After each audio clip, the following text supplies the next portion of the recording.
Welcome to the Learning Pines YouTube. We hope this video helps. Imagine effortlessly elevating your next meal with rich, flavorful refried beans in just a few minutes. Rosarita Refried Beans are incredibly versatile, serving as a perfect side or a delicious base for tacos and burritos. You will quickly learn the easiest methods to achieve that ideal creamy texture, ensuring your beans are hot and ready to enjoy. Let's make cooking these pantry staples a delightful breeze. Getting started with perfect refried beans is wonderfully simple, requiring just a few basic kitchen items. First, grab your favorite can of Rosarita Refried Beans. You will also need a medium saucepan and a sturdy spoon for stirring. For an extra touch of richness and flavor, consider adding a small pat of butter or a tablespoon of your preferred cooking oil to the pan before heating. These simple additions truly enhance the taste.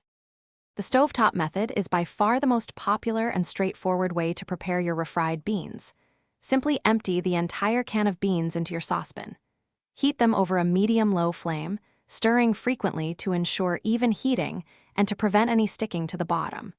Continue cooking until the beans are bubbly, visibly steaming, and heated thoroughly to your desired consistency.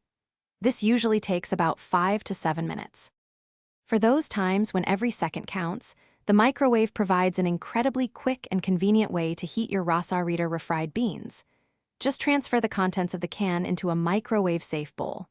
Cover the bowl loosely, perhaps with a paper towel or a microwave-safe lid. Heat on high for approximately 1 to 2 minutes, pausing to stir them well halfway through the cooking time to ensure even heating. Enjoy your hot beans in a flash.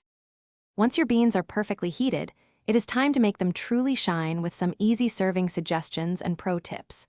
Enhance their flavor by adding a sprinkle of shredded cheese, some fresh chopped cilantro, a dollop of cool sour cream, or a dash of your favorite hot sauce. For an extra creamy consistency, stir in 1 or 2 tablespoons of water or chicken broth while the beans are heating. Enjoy your perfectly prepared, delicious Rosarita refried beans. Thanks for watching. Consider subscribing if we helped you.